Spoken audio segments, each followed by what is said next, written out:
Bom dia, boa tarde ou boa noite, dependendo de quando você está nos vendo. Eu estou aqui de novo com meu amigo David Ron da Purificação para a nossa oitava e penúltima cobertura semanal da terceira temporada de Succession. Tudo bem, David? Tudo, Diego. E cara, que episódio foda, né? Mas depois a gente fala sobre. Não, esse realmente foi um episódio, eu diria, especial para a série como um todo, assim. O episódio se chama Christian Shire, é um episódio que retoma uma dupla lá do primeiro episódio da temporada. O Jesse Armstrong, que é o showrunner da série, ele retorna aqui como o escritor desse episódio, assim. E o diretor foi o Mark Melode, que é o diretor mais recorrente da série, que a gente falou dele lá no primeiro episódio da série. E aí, David, eu queria te falar que esse episódio, como você falou, um episódio que a gente fica meio uau, caralho, com os eventos dele, assim, um episódio muito impactante, porque eu acho que é um episódio da catarse. Toda essa temporada construiu cuidadosamente uma série de relações internas e externas.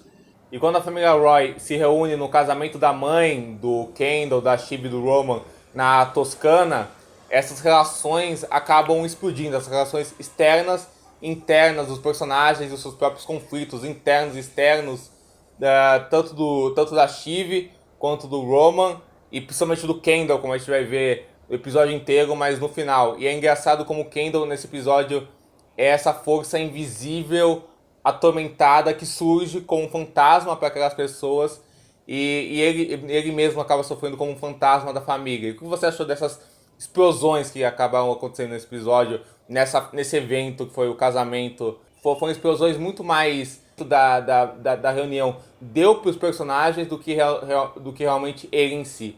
Mas eu queria falar um pouco disso.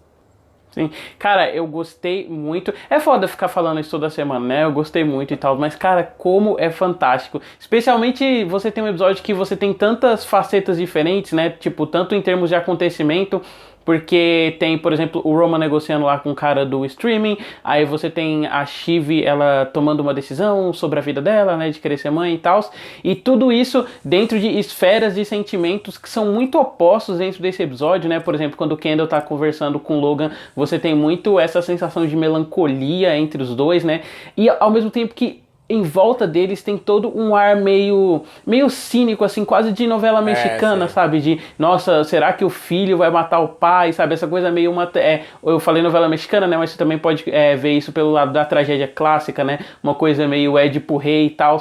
Então é muito legal isso nesse episódio, né? E todos os outros sentimentos, porque ao mesmo tempo ele é um episódio engraçadíssimo, né? Todos os momentos do Roman eu ri muito, assim, principalmente no final, sabe?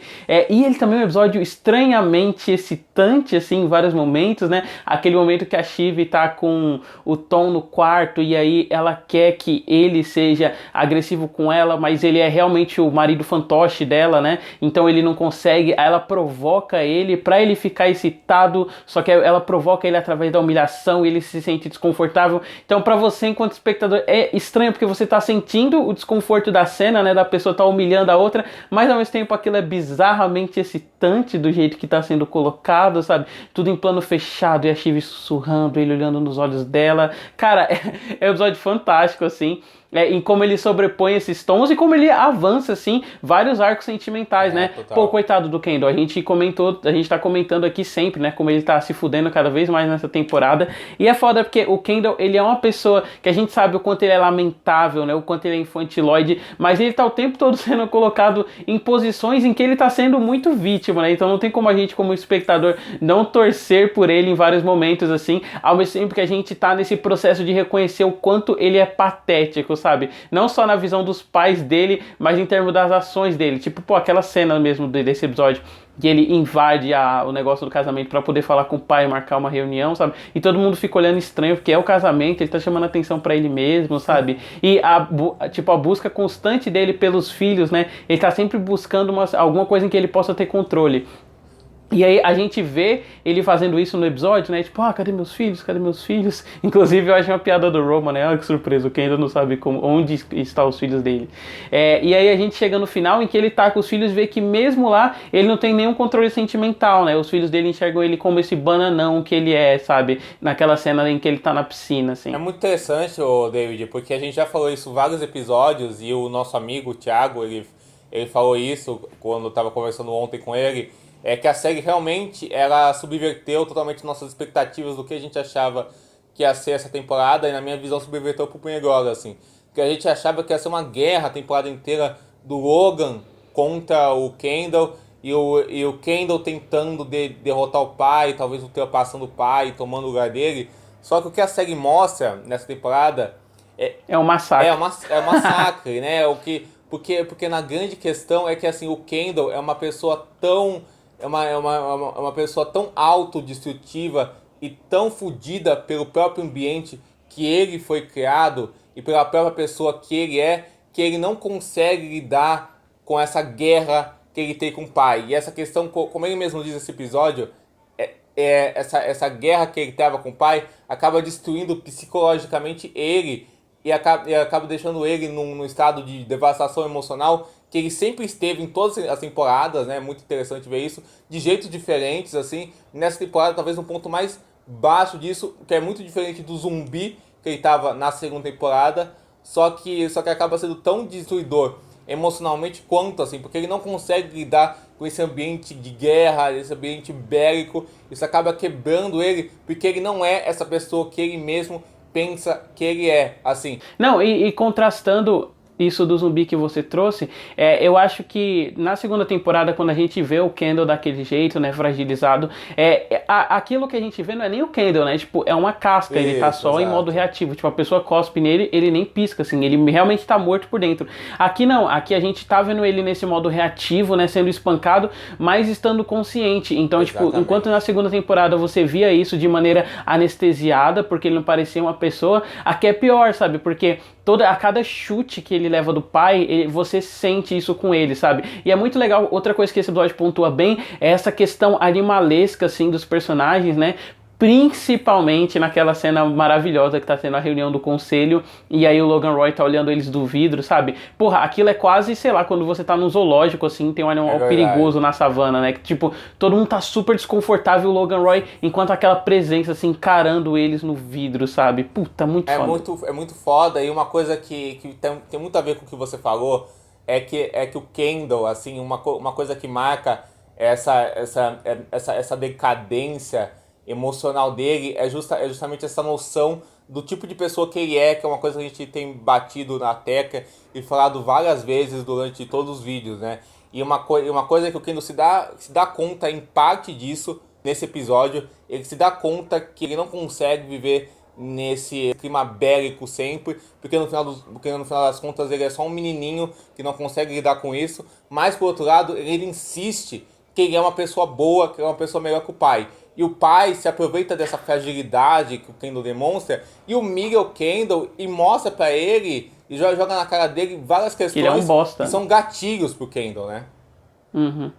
Não, é muito legal isso, porque o Kendall, ele é essa criança, né? Mas o tempo todo ele fica se cercando de gente que tira ele desse estado infantil para colocar ele no estado de maioral. Seja o pessoal seja o pessoal das empresas de gerenciamento dele, né? Ou a própria Naomi e tal. Só que toda vez que ele confronta o pai dele coloca ele de novo nesse lugar de moleque, né? Tipo, ele tem essa leitura, ele fala, ai, pai, você é uma pessoa do mal, que não sei o que lá, o pai dele é porque você não entende nada da vida, entendeu? Eu sou uma pessoa do mal, mas essa pessoa do mal tá lá cobrindo todas as merdas que você faz. Isso é ser do mal. Porra, é muito bom esse diálogo. E uma coisa, David, que você falou, né?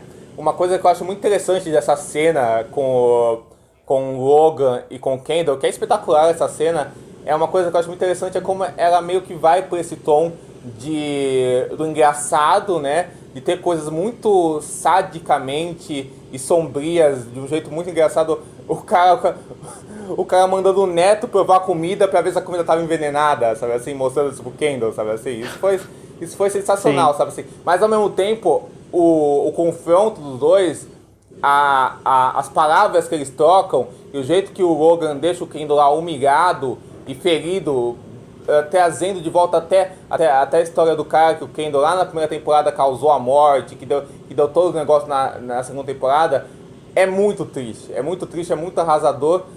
Do mesma forma que a cena que a mãe da Shiv fala com ela é uma cena tristíssima, né? Uma das cenas mais fortes da série. Uhum.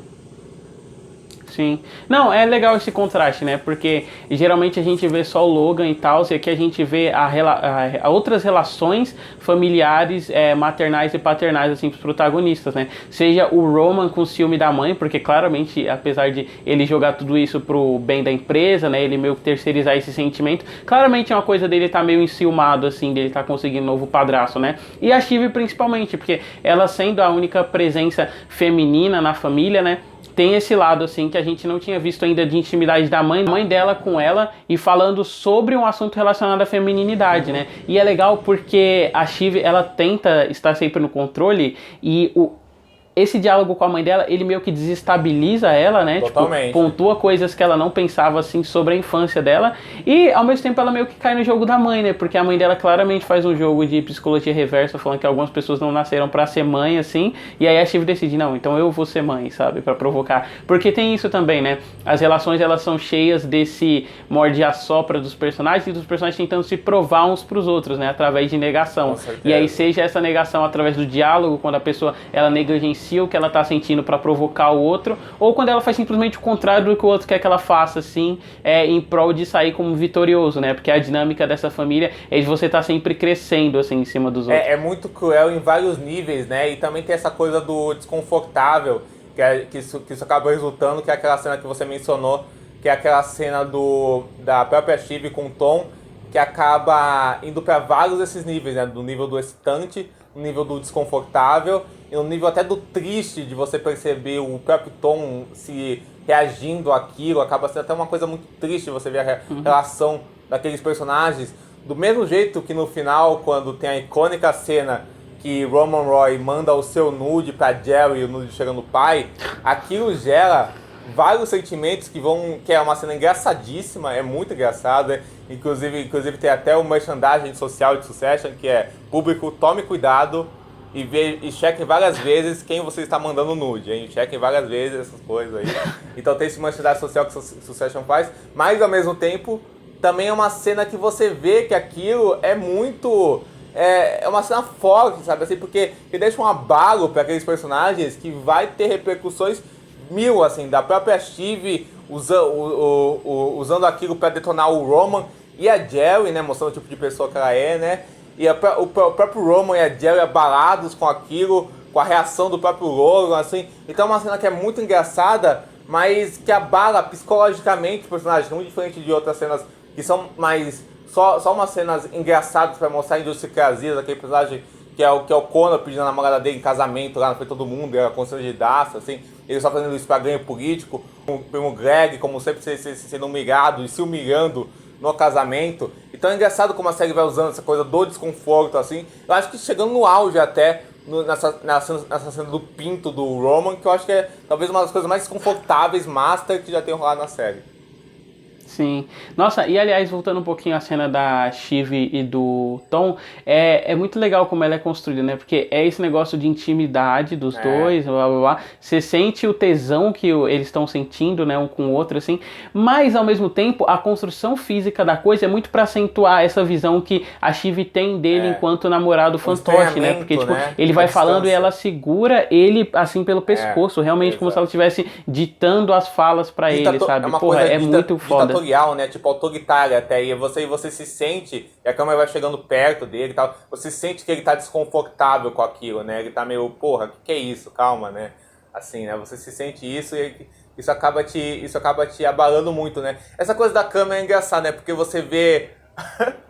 é muito bom aquelas trocas de olhares que o Logan dá pra Jerry e pro Roman, na hora que a foto do pau chega nele, e você vê a cara do Brian Cox, inclusive... O elenco da série nesse episódio, Brian Cox, o Jeremy Strong, sensacional, assim. O Kelly Culkin, assim, o melhor episódio dele nessa temporada, ele tá incrível, assim.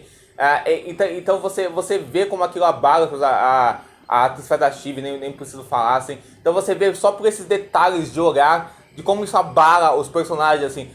A forma que o Logan olha pro Kendall e que o Kendall reage a isso na cena do encontro dos dois é tão poderosa, sabe, assim, quer dizer tantas coisas, sentimentos tão contrastantes, assim, de pai e de filho, de carrasco e algoz, assim, tudo ao mesmo tempo, assim. E aqui só por uma olhadinha que eles vão se dando, sabe? Uhum, sim. Nossa, a cena do jantar principalmente, né? Porque você dá uma acalmada nesse tom meio The Office da série, né? De usar os zooms, assim, pra enfatizar emoções. E tudo que você vê são construções dos atores minimalistas, né? Porque a câmera, ela tá um pouco mais distante, assim. Então é realmente a pessoa, ela subir um pouquinho os ombros, ficar com o rosto pra baixo enquanto fala, sabe? Que é uma coisa que também volta muito na cena do Roman, né? Porque se nesse episódio ele tá cheio de si, ele tá o ápice de fazendo as Johnny Deppzices dele, né? De falar encostando, que não sei o que lá. Tipo, quando chega no final, você tem a inversão disso, porque depois que ele percebe que ele enviou a foto pro pai, ele engole seco, assim, e ele vai afundando na cadeira, que é uma coisa que me lembrou muito na primeira temporada, exato, quando ele foi votar contra o pai, né, que ele deu essa afundada, assim, dos ombros, ele foi se encolhendo. Não, o Kay Cook, ele dá um show nessa cena, porque realmente ele vai do menino pimpão, todo felizão, aquela coisa do Roman, que é o dono do mundo, né? O próprio Charlie Chaplin com seu globo no mundo, pra uma coisa totalmente do menino em desespero interno, que não está sabendo lidar com aquilo e que tá mega constrangido com as perguntas que o pai tá impondo pra ele, com a reação do pai, e não sabe o que fazer e que vira um nanico, né? Assim, né? Então ele vai disso, assim, de uma forma que é muito... Porque o Roman é engraçado, porque o Roman é um personagem, eu até estava comentando isso ontem. O Roman é um personagem muito único, né? Os conflitos psicológicos, sexuais, de vida dele é uma coisa muito única, né? É um personagem muito complexo, fascinante, assim, né? Então, e aí o Kieran Culkin é um ator que tem chance de brigar muito com isso, né? Sim. Não, o Kieran Culkin, né, cara, ele tá nessa lista, assim, fazendo Roman, de pessoas que eles, sei lá, eles pegaram o papel da vida dele, sabe? Porque ao mesmo tempo que ele é um personagem que ele é o filho da puta carismático, né, ele vai ganhando cada vez mais camadas conforme a série vai passando, né, esse lance que você pontuou da sexualidade dele, esse lance da informalidade dele, lidando com pessoas informais, o que sempre deixa gostosíssimo, assim, quando você tá assistindo. Então é realmente um ponto fora da curva, né, é realmente uma coisa a se destacar sempre. E é muito engraçado, David, essa coisa do tom que você falou mesmo, porque aí a gente tá nessa cena do Roman, que é uma cena que começa tensa pela questão do Skarsgård, que a gente não sabe o que vai rolar daquilo, né?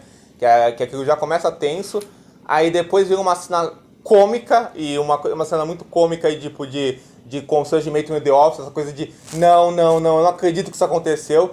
Que é a questão do Roman ter mandado o pau dele pra Jill e isso ter chegado ao pai. E aí você fica com essa reação.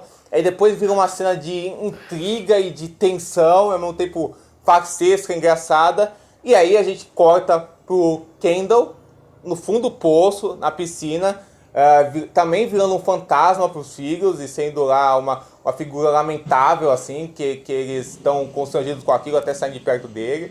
Assim, uma coisa preocupante em vários níveis, assim, porque ele tá lá no fundo do poço, assim, abaladíssimo, e aí você tem aqueles planos da câmera embaixo d'água, assim, uma coisa ficando cada vez mais tensa, e essa indicação ou sugestão de o Kendall pode ou não pode ter morrido. O que você acha disso, David? Você acha que o Kendall vai nos gessar, Kendall Roy, ou não, isso foi tudo um jeito da série mexer com a nossa cabeça? Cara, então, eu acho que foi mais um jeito da série mexer com a nossa cabeça. Eu não sei se a série abordaria a morte nesse sentido, né, do personagem. Eu acho que dentro de Succession, morrer fisicamente não vai significar tanta coisa quanto a morte social, que é uma coisa que ele tá optando por fazer, sabe? É isso que ele fala pro pai dele, não, eu vou virar um fantasma e vou desaparecer. Mas pode ser que sim, né? E aí isso, sei lá, revire todo o status quo político, né? Porque as ações dele são dissolvidas e aí os irmãos podem brigar pelas ações e tal. Mas eu não acho que ele vai morrer, não, sabe? Com certeza eu acho que pode dar merda, tipo alguma coisa, o cara entrou em coma, blá blá blá blá. Mas a morte, eu não sei se a série abordaria isso, não sei você. Eu concordo totalmente com você, assim, eu acho que a série tá, assim, que alguma merda muito forte vai rolar no episódio que vem.